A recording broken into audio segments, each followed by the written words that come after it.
Et bonjour à tous et bienvenue sur Moto et Saucisson. Aujourd'hui, on va inaugurer un format que j'aimerais rendre récurrent sur la chaîne, à savoir l'histoire de la moto. Et oui, on va voir un petit peu comment est-ce qu'on est parti de la première moto de l'histoire pour en arriver à la toute dernière BMW GS qui est un monstre de technologie. Tout ça, c'est maintenant. Jingle. La la la la la la la la la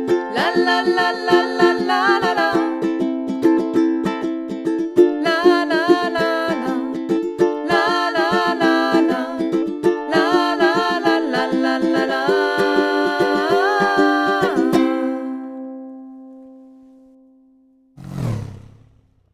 Et en effet, entre la Perreux, qui est considérée comme la première motocyclette de l'histoire, et la toute dernière BMW 1300 GS, eh ben, il y a un monde, et il y a eu énormément d'évolutions. Et on se doute bien que la moto a donc influencé nos sociétés en bien comme en mal. Et oui, en effet, si je vous dis un courant né après la Seconde Guerre mondiale, avec des bikers mal vus par la société, des gens qui sont un petit peu en marge de celle-ci, vous me dites bien sûr évidemment les Bosozoku.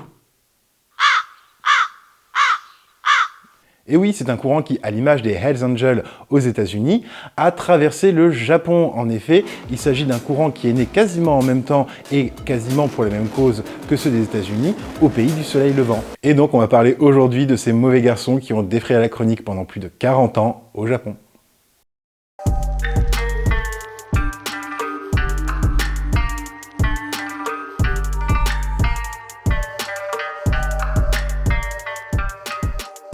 Mais tout d'abord, qu'est-ce qu'un Bosozoku ? L'image populaire va retenir qu'il s'agit d'un groupe de jeunes motards avec des motos criardes complètement modifiées qui se livrent à des exactions et à des combats de rue dans les villes du Japon. Il faut savoir que ce pays a tendance à ne pas du tout apprécier tout ce qui peut nuire à l'ordre public. Les Bosozoku sont donc nés au Japon au lendemain de la Seconde Guerre mondiale. D'ailleurs, au début, on ne les appelait pas comme ça, c'est un terme qui est arrivé plutôt dans les années 70. Ce sont en fait, à la base, des personnes qui sont revenues de la Seconde Guerre mondiale, des anciens kamikazes, qui ne savaient plus quoi faire dans la société. En effet, ils étaient censés mourir au combat, et quand on revient de là, comment est-ce qu'on peut se réinsérer dans la société? Et donc ces gens ont formé des groupes de motards pour se retrouver entre eux et retrouver un petit peu de leur liberté. On appelait à l'époque ces groupes les Kaminari-zoku. Avec le temps, ces personnes-là ont fini par vieillir, il faut voir que c'était des personnes qui étaient relativement jeunes, et ont été progressivement remplacées par de nouveaux membres. Ces membres provenaient principalement des lycées, on va dire que les personnes avaient entre 15 et 20 ans, et au fur et à mesure, le terme Kaminari-zoku a changé au profit d'un terme Bosozoku. Bien évidemment, tous ces jeunes qui ont remplacé l'ancienne garde n'étaient pas issus de la guerre. C'était des jeunes tout simplement qui étaient en perte de repères dans la société japonaise. Pour ceux qui l'ignorent, le système éducatif japonais est un des plus stricts qui existent, et malheureusement, si vous décrochez un tant soit peu, vous êtes complètement mis de côté. C'est une honte de ne pas réussir au Japon. Tous ces jeunes qui avaient du mal à s'insérer, qui avaient du mal à se retrouver, parce qu'ils étaient souvent en échec scolaire, se sont donc retrouvés autour du mouvement Kaminari-zoku, devenu ensuite Bosozoku, et donc ont pu former les nouveaux groupes de motards qu'on a connus à l'apogée du mouvement. Et quand je dis apogée du mouvement, il faut bien comprendre qu'il y a eu une grosse évolution du nombre de membres. En effet, au lendemain de la Seconde Guerre mondiale, on était aux alentours des 5 à 10 000 membres.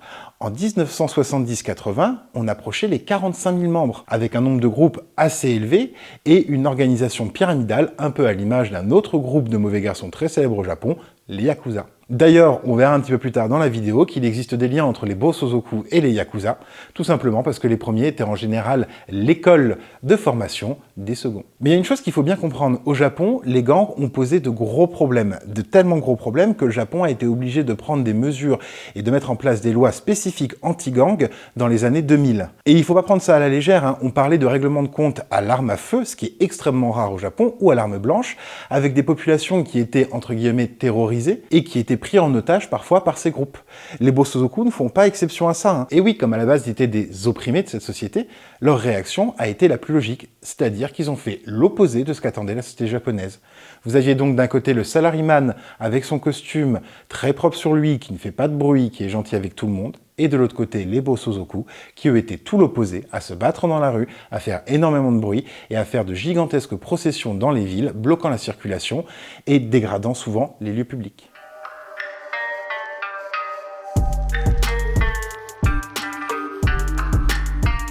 Mais bien évidemment, qui dit bruit et moto bruyante dans la ville, dit moto. Et en même temps, ici, on est aussi là pour parler de moto. Donc, les motos des Bosozoku. Alors, c'est assez étonnant et on pourrait avoir l'image de gens qui avaient des grosses cylindrées avec des pots complètement trafiqués. Si effectivement on avait le côté pot trafiqué, le côté grosse cylindrée, vous oubliez tout de suite. En effet, la moto moyenne d'un Bosozoku se situe entre 300 et 400 cm3. Alors, vous allez me dire pourquoi? Eh bien, tout simplement parce qu'au Japon, vous avez des règles particulières sur le permis moto. Vous avez le 125, puis les gros cubes en dessous de 400 cm3, et enfin les motos lourdes qui sont au-dessus de 400 cm3. Il faut voir aussi que d'un point de vue fiscalité, les motos étaient beaucoup moins chères et donc beaucoup plus accessibles pour des gens qui, encore une fois, avaient en moyenne une vingtaine d'années. Le propre de ces motos était qu'elles étaient profondément modifiées. Au niveau du moteur, on va retrouver des modifications assez courantes en la matière. Par contre, tout ce qu'il y avait autour, la vache, voilà à quoi ça ressemble. Oui, on n'est pas vraiment sur la moto full black hein, avec une belle ligne en carbone et une bulle fumée. Encore une fois, comme on l'expliquait dans l'intro de la vidéo, comme c'est une contre-culture, elle répond donc à la norme. Et au Japon, la norme était, à l'époque, d'être relativement standard. Encore une fois, vous prenez l'exemple du salaryman, hein, la personne la plus standard en costume, et vous lui mettez son opposé. On a bien sûr retrouvé des motos avec des couleurs très criardes, de gros carénages parfois à la limite du ridicule, et des 6 barres de 3 mètres de long.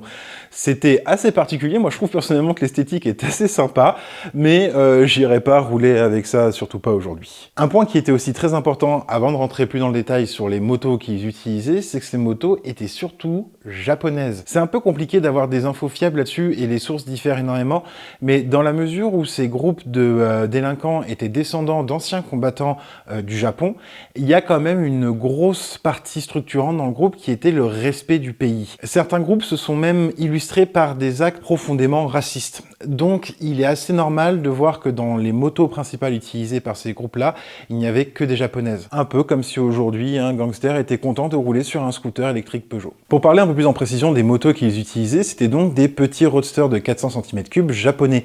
On pouvait retrouver notamment la Suzuki Impulse 400, la CB 400 ou alors des Zephyr 400. Ces motos avaient tout un point commun, c'est que c'était des motos qui étaient très facilement modifiables. En effet, le but de la modification esthétique des Bosozoku pour affirmer leur contre-culture est de pouvoir le faire à moindre coût. Encore une fois, c'était des jeunes étudiants ou en tout cas des jeunes personnes déscolarisées assez peu insérées dans le milieu professionnel. Il fallait que les motos soient facilement modifiables. Sur ces motos, pas mal de modifications techniques. Hein, le petit moulin d'origine n'avait plus grand chose d'origine. On allait juste chercher éventuellement des tubes d'échappement s'envolant parfois aussi haut que les 6 bars. Les sièges étaient donc modifiés et on avait des carénages à l'avant. Encore une fois, on est là pour briser la monotonie d'une vie japonaise selon eux très normée. Et c'est là où va y avoir une réelle différence entre les Bosozoku et les bikers aux États-Unis. Hein. On va retrouver une réelle différence dans les motos, là où aux États-Unis on avait des plus gros cubages. Il y a aussi une autre chose qui diffère, ce sont les activités de ces groupes. En effet, aux États-Unis, on le sait, les bikers avaient des activités plus ou moins criminelles. Hein. On est sur du trafic de drogue, on est sur des violences, tout ce qui pouvait éventuellement ramener de l'argent facilement et tout ce qui touchait au règlement de compte entre gangs. Si au Japon, on retrouve cette partie de règlement de compte entre gangs, on avait finalement assez peu d'exactions du type trafic de drogue ou autre. Ça, c'était plutôt quelque chose qui était réservé à l'univers des Yakuza. Et bien que ces deux types de gangs au Japon soient relativement proches, il était absolument hors de question pour un Bosozoku d'aller marcher sur les plates-bandes d'un Yakuza. Et vous me direz que c'est assez étonnant de voir que les Bosozoku respectaient les Yakuza et une certaine forme de loi. Eh bien, c'est parce qu'au Japon, les grands groupes, les grands gangs respectent tous des hiérarchies assez précises. C'est un système qui est plutôt hérité du Japon féodal et des samouraïs, qui est tenu en haute estime par tous ces groupes de criminels. On est là pour obéir à un chef, on est là pour s'intégrer dans un groupe, parce que même si la société nous a rejetés et que c'est pour ça qu'on s'est mis en marge de celle-ci, eh ben, la volonté profonde, c'est un sentiment d'appartenance à un autre groupe, et quoi de mieux pour ça qu'un système quasiment féodal. On retrouvera donc chez les Bosozoku le même genre d'organisation qu'on va retrouver chez les Yakuza, c'est-à-dire une organisation donc pyramidale avec un grand chef, puis des généraux, et ensuite des hommes de main. Et cette formation, elle est extrêmement respectée et elle est marquée jusque sur leurs vêtements. Là où encore une fois les Yakuza vont différer, ils vont avoir tendance à s'ancrer la peau avec des tatouages, sur les vêtements des Bosozoku, on retrouvera assez souvent soit leur grade, soit leur fait d'armes. La tenue des Bosozoku est très importante, au moins aussi importante que la couleur de leur moto. En effet, ils vont y afficher des revendications, des messages, leur grade dans l'organisation et surtout leur appartenance à un clan. Parce que oui, tous ces Bosozoku, encore une fois, se regroupent en clans et il ne faut absolument pas manquer de respect au clan ou alors faire acte de défaillance.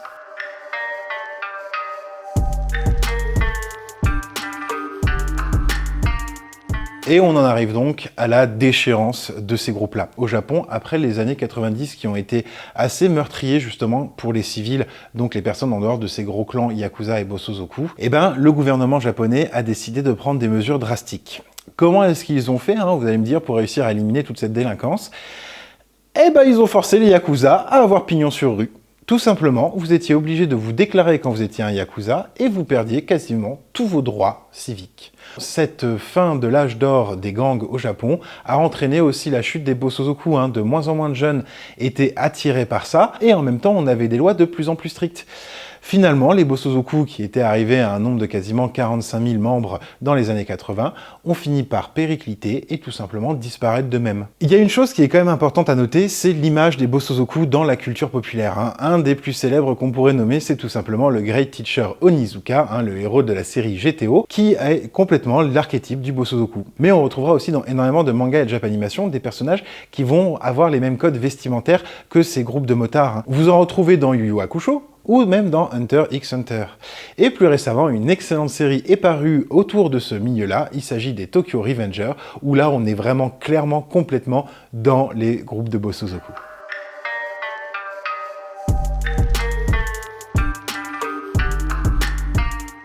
Et voilà ce qu'on pouvait dire sur ce gang de motards qui a sévi dans le Japon entre les années 50 et les années 2000. Comme on a vu au travers de cette vidéo, les images qu'on en a aujourd'hui de jeunes un petit peu cool et pas si méchants que ça étaient pas du tout vraies. Mais ce qui est important de retenir, c'est tout simplement leur amour de la moto, leur amour de la liberté. Et c'est une chose qui est assez intéressante à analyser. Lorsque des États-Unis au Japon, un groupe de personnes s'est retrouvé perdu, sans repère ou opprimé par des lois qu'ils ne pouvaient pas comprendre, quelle a été leur première envie de liberté? Ça a été la moto. Et oui, cette passion qui nous unit tous est avant tout issue d'une soif de liberté, que ce soit pour nous de s'évader pendant quelques jours sur un week-end ou pour un grand road trip, ou pour des personnes qui sont rejetées de la société, un moyen d'affirmer qui ils sont, la moto restera toujours un moyen d'expression et de liberté. N'hésitez pas à me dire si cette petite vidéo sur l'histoire des Bosozoku a pu vous plaire, et si jamais vous voulez d'autres formats de ce genre. Je travaille moi actuellement déjà à un format sur les fameux bikers aux États-Unis, avec notamment les Hells Angels, et sur quelques vidéos sur des modèles mythiques de moto. En attendant, si ce que nous faisons sur la chaîne Moto et Saucisson vous plaît, n'hésitez pas à vous abonner et activer la cloche pour recevoir les notifications. Lâchez aussi votre meilleur pouce bleu, ça nous soutient énormément, et on vous dit à bientôt sur Moto et Saucisson.